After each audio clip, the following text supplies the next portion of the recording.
The stars looked the same from every world, but Ambassador Hyun had learned that appearances meant nothing. She stood in the docking bay of the massive station that orbited Earth, watching the blue planet turn slowly below. This world was different from anything the Galactic Coalition had ever seen. It was beautiful and terrifying at the same time. "Ambassador, they're ready for you," her assistant said quietly. Hyun nodded. Her insect-like body moved with grace as she walked toward the meeting room. The Veltharians had been part of the Coalition for over 800 years. They had helped build the peace that stretched across 47 star systems. War was something from ancient history books. Violence was primitive, barbaric. No civilized species practiced it anymore, but humans were different. Captain Jiho waited in the meeting room.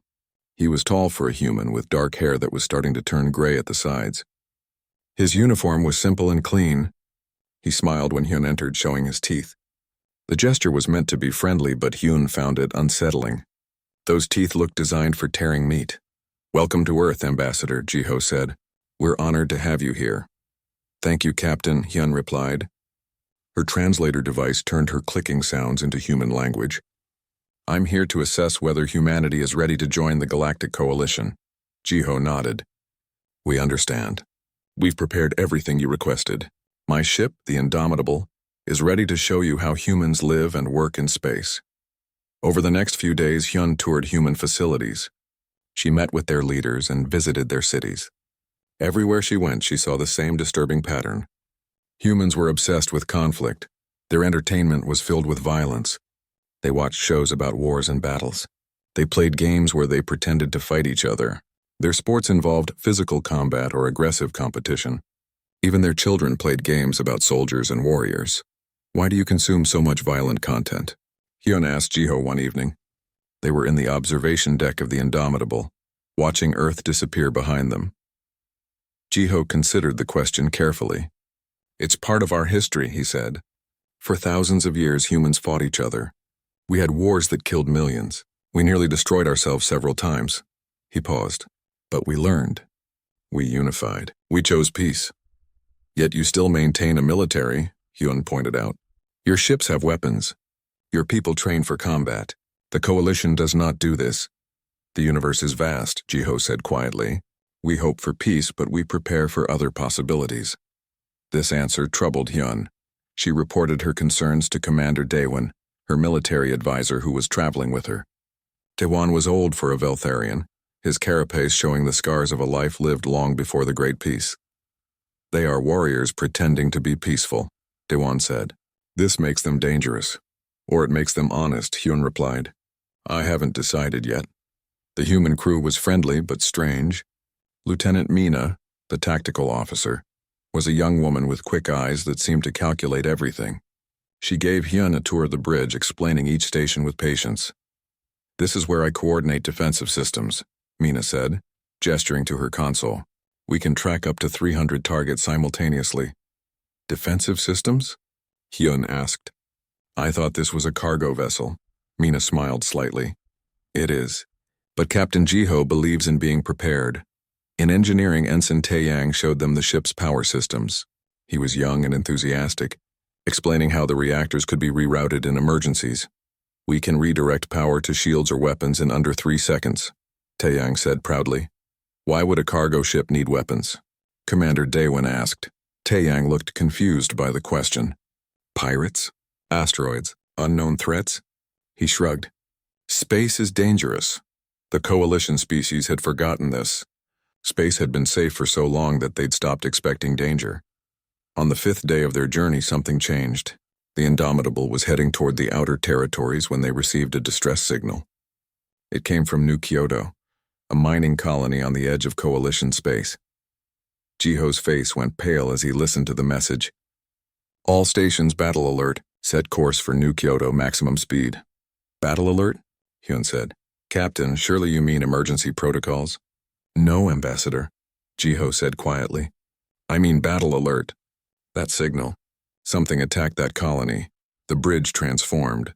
The friendly crew became focused and efficient." Mina's fingers flew across her console. Taeyang rerouted power without being asked. Every human moved with purpose and speed. Hyun felt fear creep into her mind. This was what humans looked like when they prepared for violence. It was like watching predators wake up.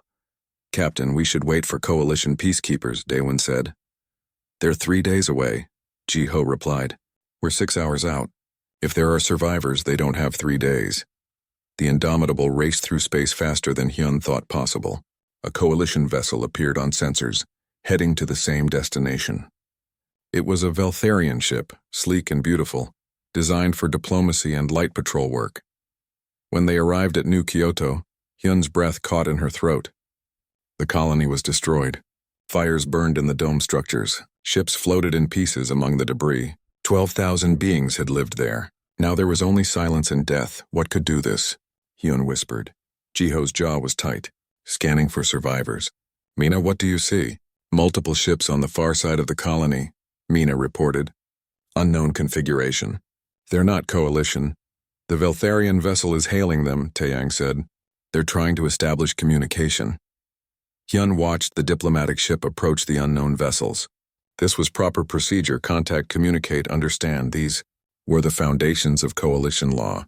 The unknown ships opened fire without warning.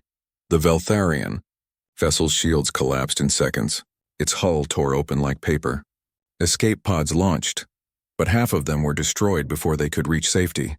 The beautiful ship that had represented 3 centuries of peace died in less than a minute. "Evasive maneuvers," Ji-ho shouted.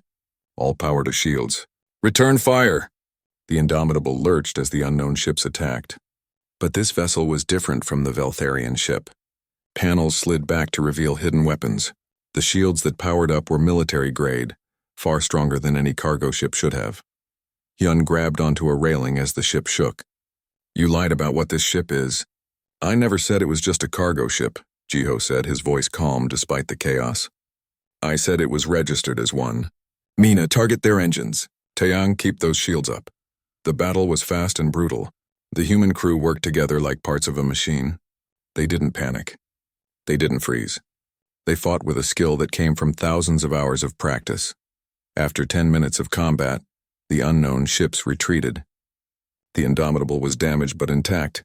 "Rescue operations," Ji-ho ordered. "Bring in those escape pods. Get me a medical team ready." As the human crew rushed to save the Veltharian survivors, Hyun stood in shock. Commander Daewon was brought aboard, his carapace cracked and bleeding. Dr. Suman, the human medical officer, worked on him immediately. "What were those ships?" Daewon asked weakly. Ji-ho's face was grim. "I don't know. But they weren't here to talk. They were here to kill." He looked at Hyun. "Ambassador, I think the coalition has a serious problem."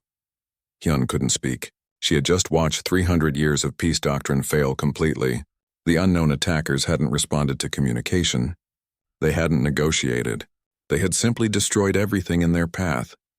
And only the humans, with their violent history and their hidden weapons, had been able to stop them. Dr. Suman approached, her hands covered in blue Veltharian blood. "We saved 18 of them, Captain. The others didn't make it." "Good work, Doctor," Ji-ho said quietly. Hyun looked at the humans around her. They were exhausted and shaken, but they had done what needed to be done. They had fought. They had killed. And they had saved lives. For the first time, Hyun wondered if the coalition's peace had been built on a dangerous lie. They had believed that violence was obsolete, because they had never faced a threat that couldn't be reasoned with.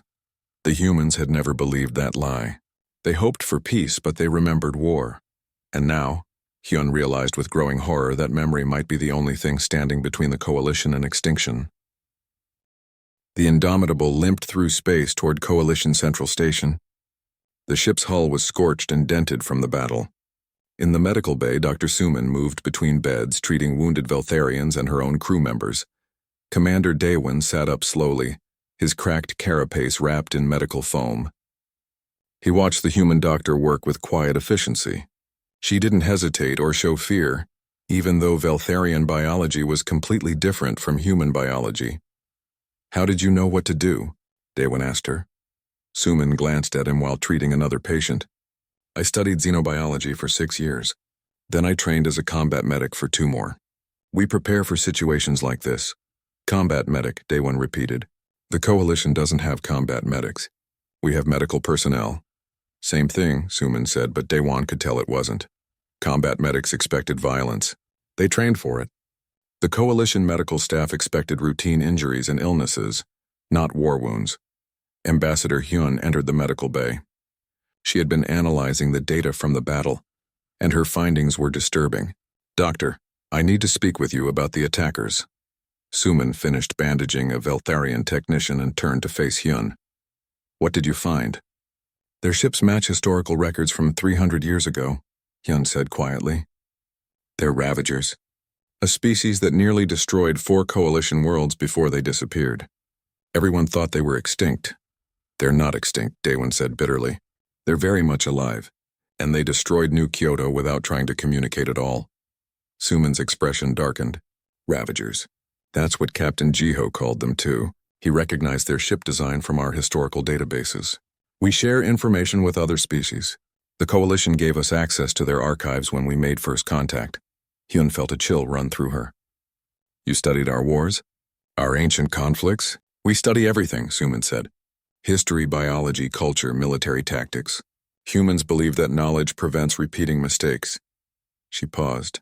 The Ravagers were terrible. They didn't want territory or resources. They just wanted to destroy. The Coalition stopped them through superior numbers, but barely. And that was when the Coalition still had military forces.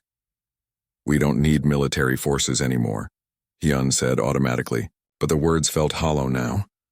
You didn't need them, Suman corrected gently, until today. Captain Jiho called a meeting in the conference room.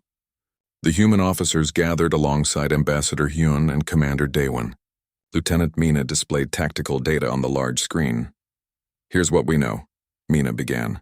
The Ravagers attacked New Kyoto with 12 ships. They destroyed everything in less than 2 hours.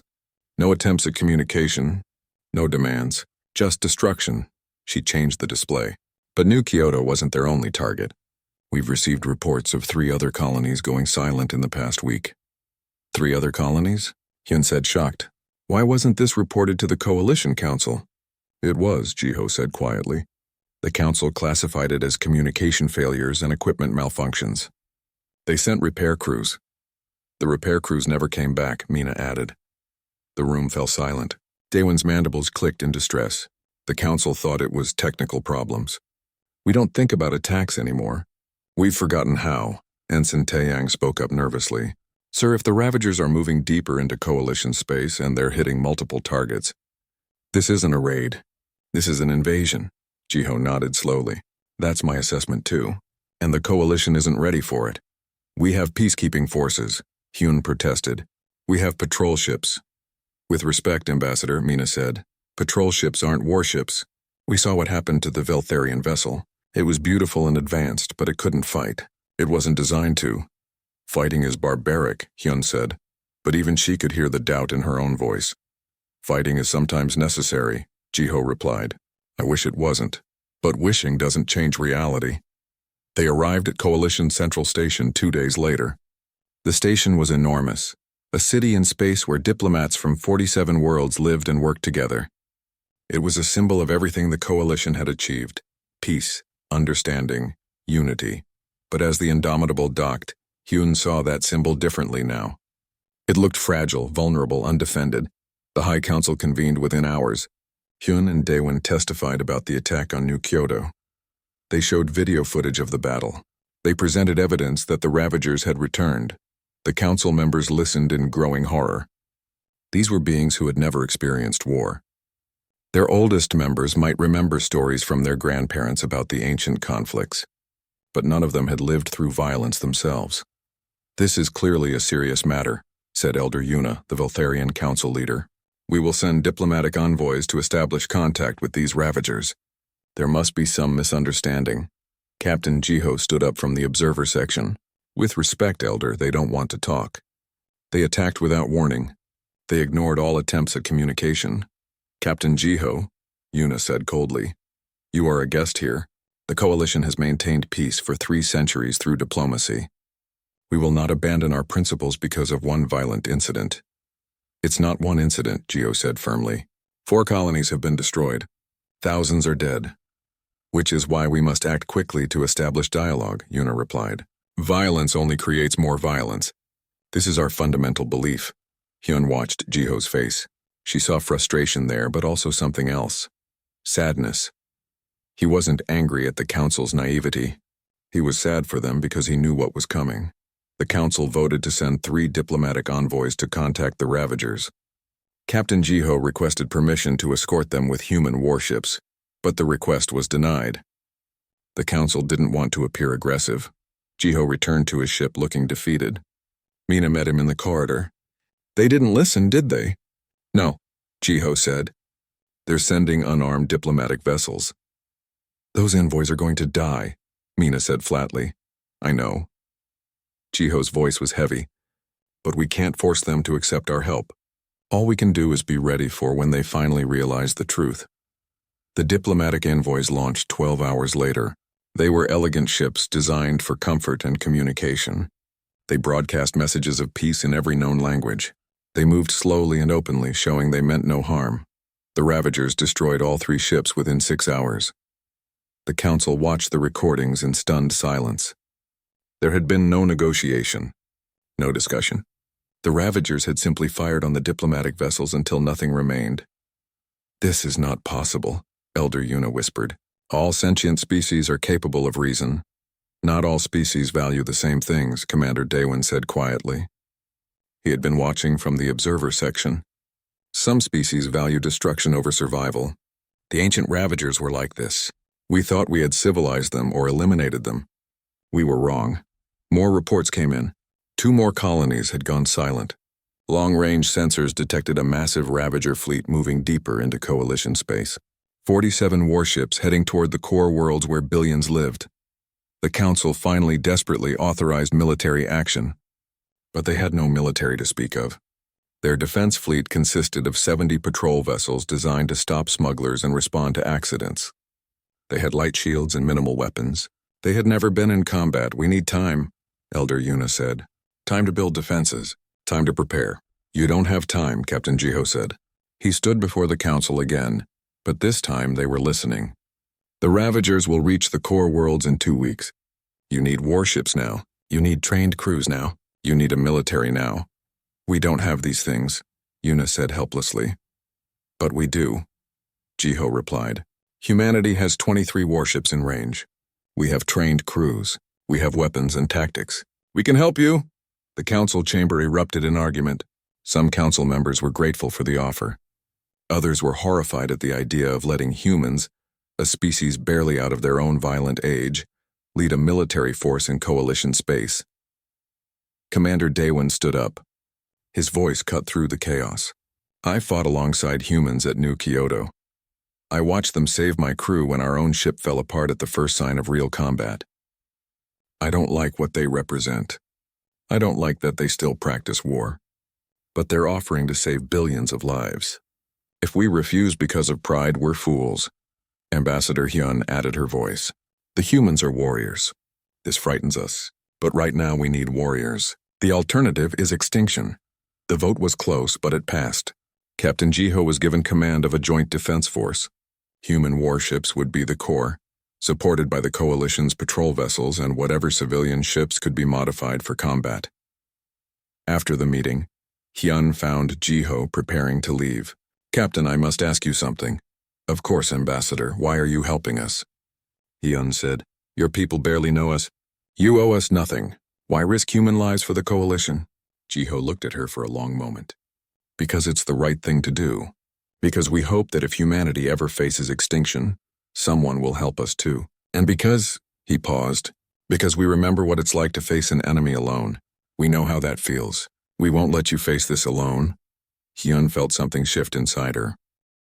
The threshold system was chosen as the defensive line. It was a binary star system with 3 planets and a dense asteroid field.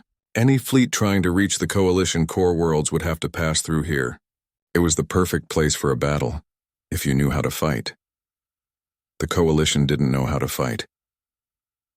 Captain Jiho stood on the bridge of his new flagship, a human warship called the Defiant. It was larger than the Indomitable and built specifically for combat.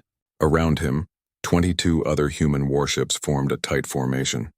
Beyond them, 68 Coalition patrol vessels struggled to maintain their positions. They're all over the place, Lieutenant Mina said, watching the coalition ships drift out of formation. No discipline. No tactical awareness. They've never done this before, Jiho reminded her. We need to teach them fast. Commander Daewon was aboard the Defiant, assigned as a liaison officer. He watched the human crew work with growing amazement. Every person knew their job perfectly. They moved with efficiency and purpose. There was no confusion, no hesitation. How do you train people to be like this? Daewon asked. Years of practice, Jiho replied, and the knowledge that mistakes in combat mean death.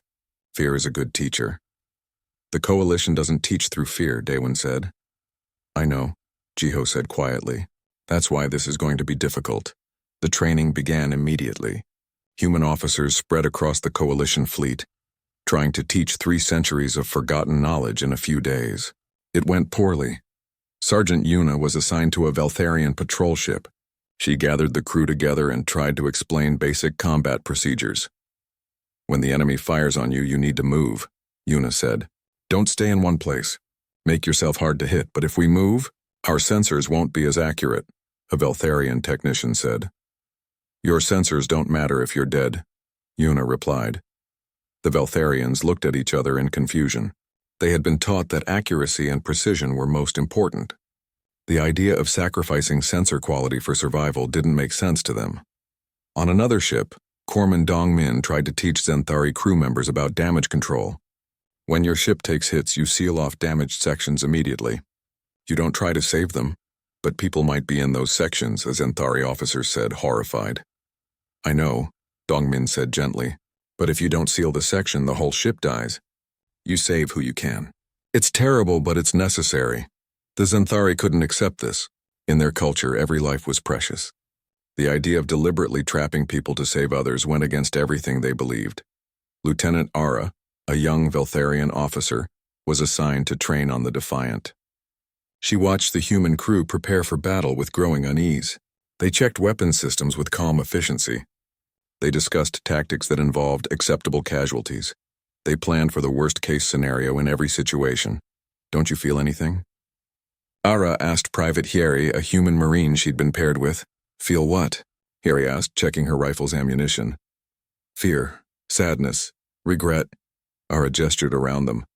You're preparing to kill. To die, how can you be so calm? Hieri stopped what she was doing and looked at Ara.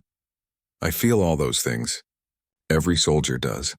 But I can't let those feelings control me. When the battle starts, I need to act, not think. So I feel everything now while I have time. I'm scared. I don't want to die. I don't want to kill. But I'll do both if I have to, because that's my job. Your job is to kill? Ara said, shocked. My job is to protect, Hieri corrected. Sometimes protection requires violence. I wish it didn't, but the universe doesn't care what I wish. The days passed quickly. The training continued, but it wasn't enough. The Coalition crews were learning, but they were decades away from being real soldiers.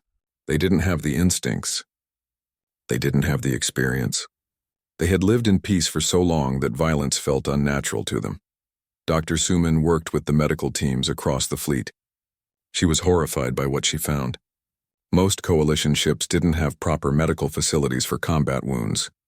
They had equipment for treating accidents and illnesses, not for battlefield trauma. You need surgical equipment, Suman explained to a Morphid medical officer. You need blood supplies. You need trauma protocols. We've never needed such things, the Morphid replied. Our medical bay is designed for standard care. It won't be enough, Suman said. When the battle starts, you'll have people dying from injuries you could have treated if you had the right equipment. The Morphid looked distressed. We can't just let people die. You won't have a choice, Suman said sadly. Not unless you prepare now. On the 7th day, the Ravagers arrived. Long-range sensors detected them first. 47 warships moving in perfect formation. They were larger than the human vessels and much larger than the Coalition patrol ships. They bristled with weapons. They didn't broadcast any messages. They didn't slow down. They just came, like a storm rolling across space. All ships, battle stations, Jiho ordered. His voice was calm and steady across the fleet communications. Coalition vessels, remember your training. Stay in formation. Follow the humans' lead. We can do this. But Commander Daewon, watching from the bridge, could see the Coalition ships already breaking formation. Some were drifting too close together, others were too far apart. They were afraid, and fear made them forget their minimal training. The Ravagers entered weapons range and opened fire immediately. Their weapons were devastatingly powerful. The first salvo destroyed 4 Coalition patrol vessels before they could even raise their shields properly. "Return fire," Jiho ordered. "All human vessels execute pattern Delta 7. Coalition ships, activate your shields and find cover in the asteroid field." The human warships moved as one, spreading out and focusing their fire on the nearest Ravager vessels. Their coordination was perfect. Their targeting was precise. They moved like dancers, each ship knowing exactly where the others would be. The Coalition ships tried to follow, but they were too slow, too uncertain. A Xanthari patrol vessel moved into the asteroid field too quickly and collided with a large rock. Its shields collapsed. A Ravager weapon struck it seconds later and it exploded. "Coalition vessel Harmony is destroyed," Mina reported, her voice tight with stress. More Coalition ships died in the first hour. They couldn't maintain formation. They couldn't coordinate their fire. They panicked when hit and broke away from the group, making themselves easy targets. Aboard the patrol ship where Sergeant Yuna was stationed, chaos reigned. The Veltharian crew didn't know what to do. Alarms were blaring. Systems were failing. People were screaming in fear. "Shut down those alarms," Yuna shouted. "Redirect power to the forward shields. Move, move!" But the Veltharians were frozen. They had never experienced real combat. The violence, the noise, the fear, it was too much for them. Yuna grabbed the pilot and physically moved him aside. She took the controls herself, steering the ship behind a large asteroid just as a Ravager weapon blast tore through the space where they'd been seconds before. "I need you to focus," Yuna yelled at the crew. "I know you're scared, but if we don't work together, we die. Help me." One of the Veltharians, a young technician named Bongsu, managed to calm himself enough to speak. "What do you need? Can you target weapons?" Yuna asked. I think so," Bongsu said. "Then get on that console and prepare to fire when I say," Yuna ordered. "Everyone else find something to hold on to. This is going to be rough." Commander Daewon watched from the Defiant as the human ships fought with terrible beauty. They covered each other. They focused fire to overwhelm enemy shields. They used the asteroids as cover and weapons, steering debris into the path of Ravager vessels. But they were also taking losses. A human frigate took 3 direct hits and went silent, drifting lifelessly. Another had its engines destroyed and was left behind defenseless. "Captain," Lieutenant Ara said quietly, "this is horrible." "Yes," Jiho agreed. "War always is." Corpsman Dongmin was on a Xanthari ship when it took a direct hit. The hull breached. Atmosphere screamed out into space.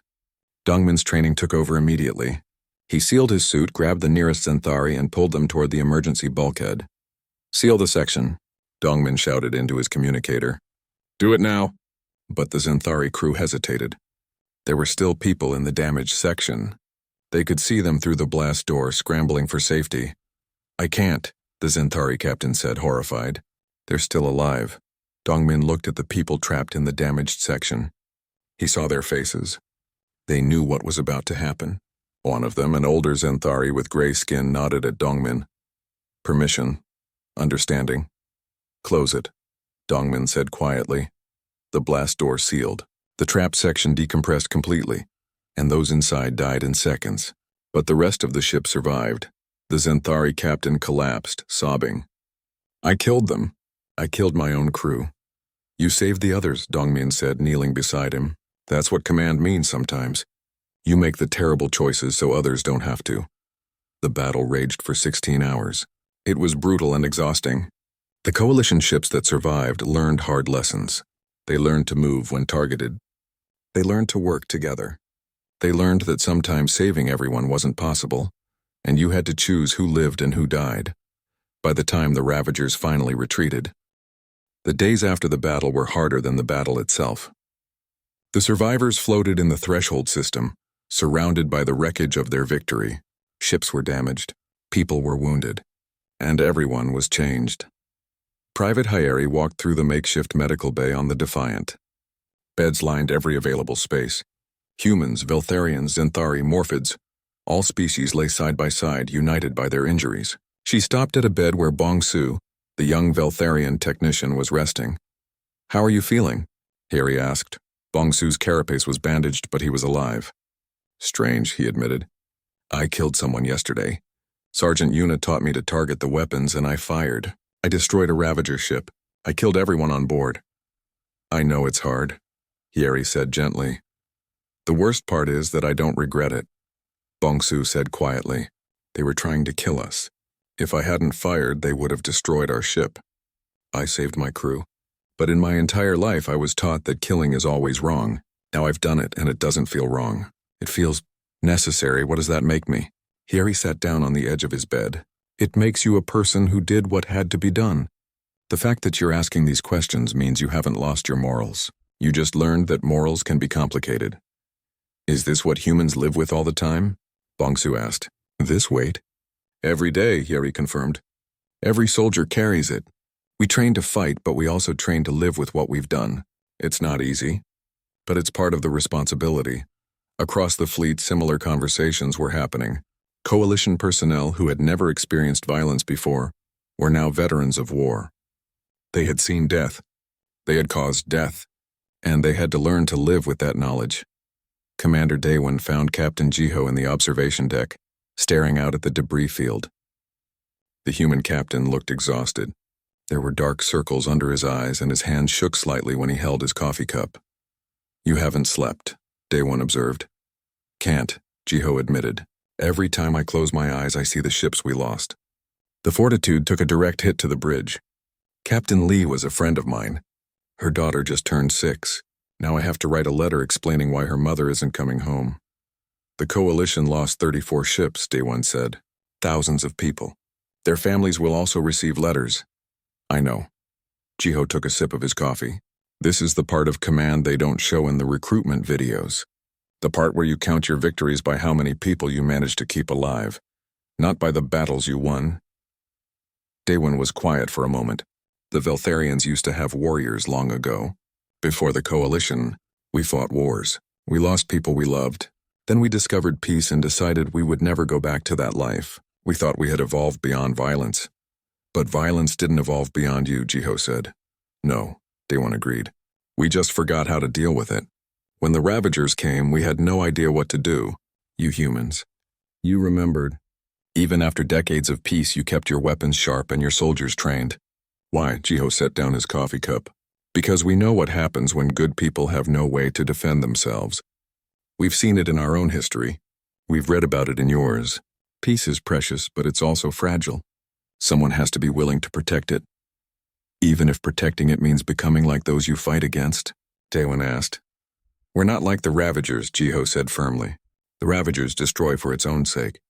We fight only when we have to, and we stop the moment the threat is gone. That difference matters. Dr. Suman entered the observation deck looking for Jiho. Captain, we have a problem. The Coalition medical ships can't handle the number of casualties. We've already transferred as many wounded as we can to human vessels, but we're running out of space. What do you need? Jiho asked. Permission to convert some of the cargo bays into medical facilities, Suman said. And I need to train more Coalition medical personnel in trauma care. They're learning, but it's not fast enough. Do whatever you need to do, Jiho authorized. Take whatever resources you need from any ship in the fleet. Suman nodded and left. Daewon watched her go. Your doctor is remarkable. She's been working for 3 days without rest. All my crew are remarkable, Jiho said. They volunteered for this mission knowing they might not come home. That takes a special kind of courage. On the patrol ship that Sergeant Yuna had helped save, the Veltharian crew was learning what it meant to survive a battle. They repaired damage. They cleaned up debris, and they processed their trauma. Yuna found Bongsu working on the weapons console, even though he was supposed to be resting. You should be in the medical bay, she said. I needed to do something, Bongsu replied. I keep thinking about the battle, about the choices we made. We left people behind in the damaged sections.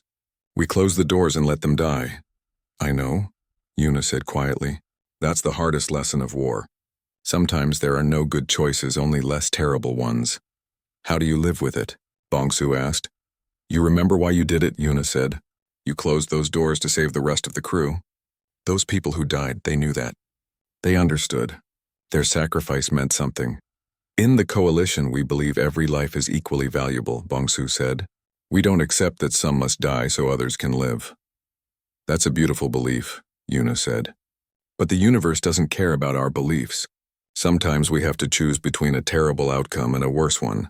The fact that you're struggling with this means you still value life. Don't lose that. Ambassador Hyun was aboard the Defiant preparing a report for the Coalition Council.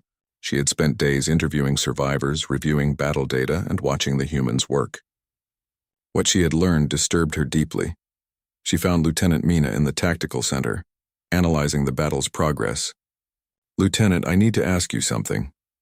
"Of course, Ambassador," Mina said. "During the battle, you made decisions that cost lives," Hyun said bluntly. "You ordered ships into dangerous positions. You chose which vessels to protect and which to sacrifice. How do you live with that responsibility?" Mina's expression was serious. "It's not easy. Every decision I make in combat could mean someone lives or dies. I carry that weight every day. But if I didn't make those decisions, more people would die. So I do the math. I calculate the odds. And I choose the option that saves the most lives, even if it means sacrificing some." "That's cold," Hyun said. "It has to be," Mina replied. "If I let emotion control me during battle, I'll make mistakes. People will die because I hesitated or because I tried to save everyone and ended up saving no one. So yes, I'm cold during combat. But after," her voice caught slightly, "after the battle I feel everything. I mourn every loss. I question every decision. But in the moment I have to be cold. This is what frightens me about humans," Hyun admitted. "You can turn your emotions on and off like a switch." "It's not a switch," Mina said. "It's discipline. It's training. It's knowing that if I fall apart during the battle, everyone suffers. So I hold it together until the battle is over. Then I fall apart in private." Hyun saw the truth in Mina's eyes. The young human wasn't emotionless. She was carrying an enormous burden and refusing to let it slow her down until the job was done. The Coalition Council contacted the fleet on the 5th day after the battle. Elder Yuna appeared on the view screen looking older and more tired than Hyun had ever seen her. "Captain Jiho, your fleet held the line," Yuna said. "The Ravagers retreated. The core worlds are safe for now. The Council wishes to express its gratitude." "Thank you, Elder," Jiho said. "But this isn't over. The Ravagers will be back. They still have over 30 warships. We hurt them, but we didn't stop them." "The Council understands," Yuna said heavily. "We are preparing defensive measures. We are building new ships. We are training crews, but," she paused, "we need time. And we need help." "You have our help," Jiho promised. "For as long as you need it." After the transmission ended, Daewon approached Jiho. "The Council is afraid of you now." "Did you notice?" "They're grateful, but they're also frightened of what they saw." "I noticed," Jiho said. "They watched us fight.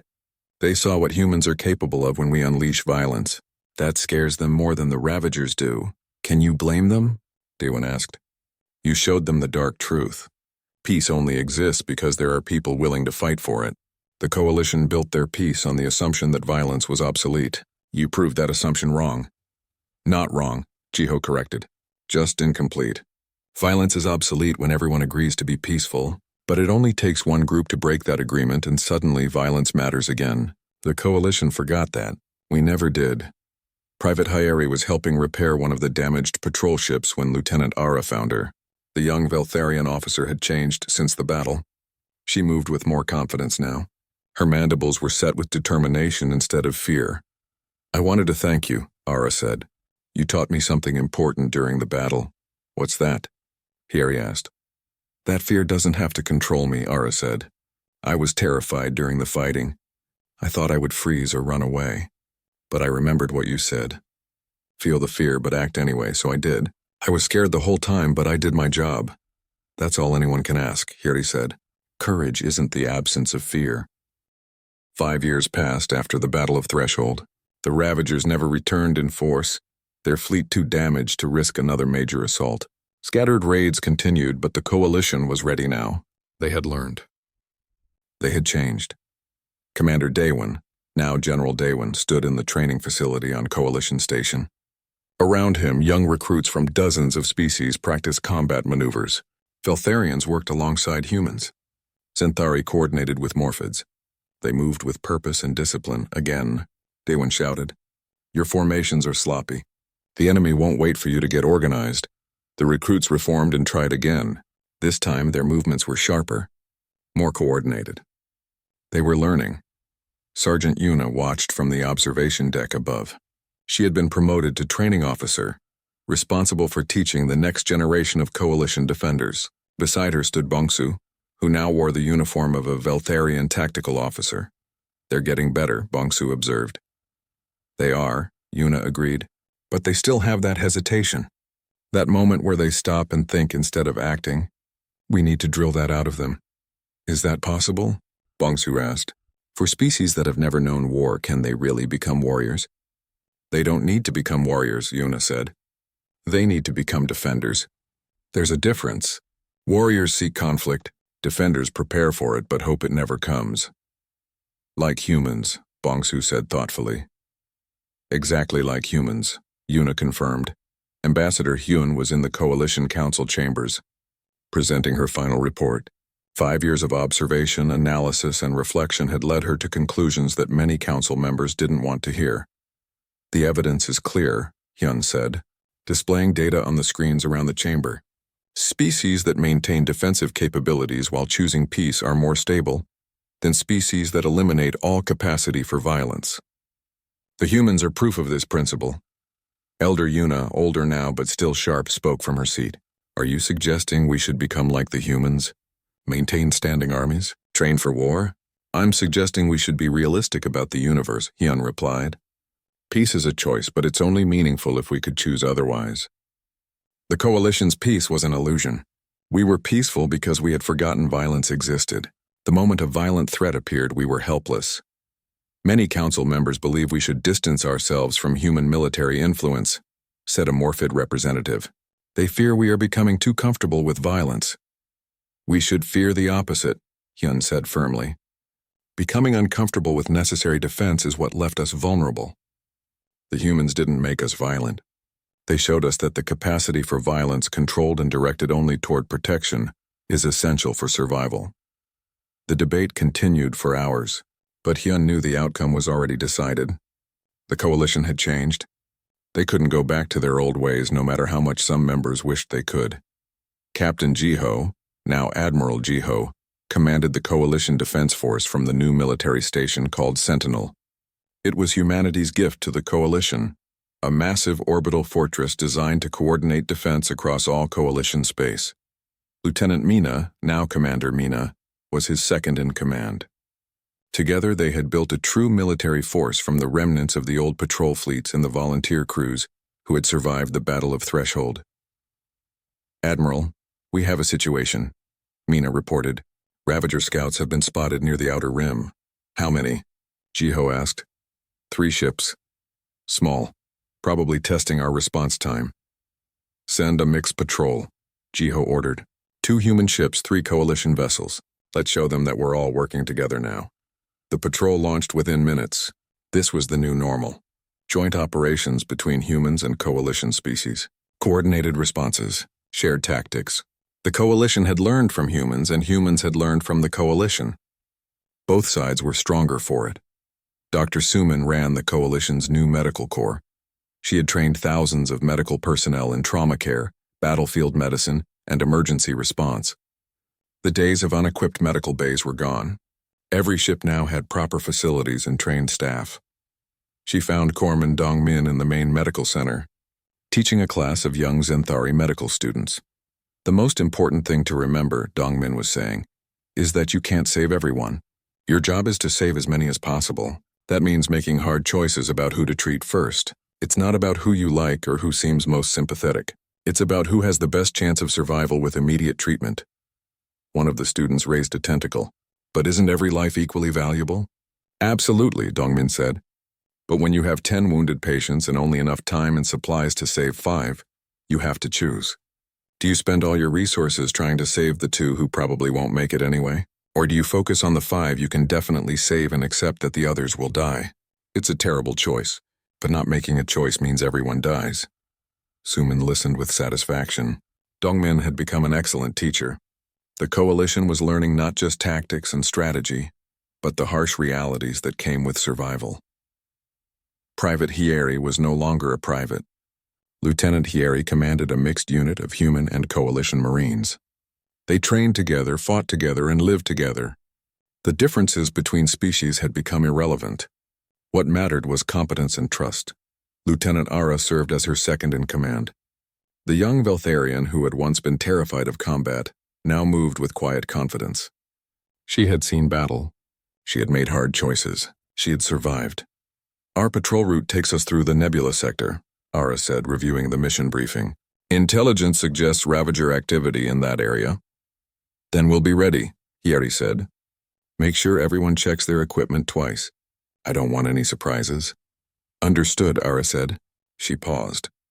Hieri, do you think the Ravagers will ever come back in force? Maybe, Hieri said honestly. But if they do, they'll find something different than last time. They'll find a coalition that knows how to fight. That's ready to defend itself. That understands the price of peace.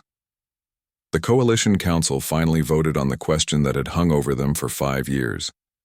What was humanity's permanent role in coalition space? Some argued that humans should lead the military indefinitely. Others wanted humans to step back once the coalition forces were fully trained. A few still advocated for limiting human influence, fearing they would make the coalition too militaristic. The compromise was elegant. Humans would continue to lead the coalition defense force, but every species would maintain their own defensive capabilities. The goal was partnership, not dependency. Strength through unity, not weakness through reliance on a single species. Admiral Jiho stood before the council to accept the new arrangement. General Daewon stood beside him, representing the coalition's own military leadership. The Defense Force is not a human institution, Jiho said. It belongs to every species in the coalition. Our job is to train, to coordinate, and to defend. But ultimately, each world must be capable of protecting itself. We're not here to fight your battles. We're here to fight alongside you.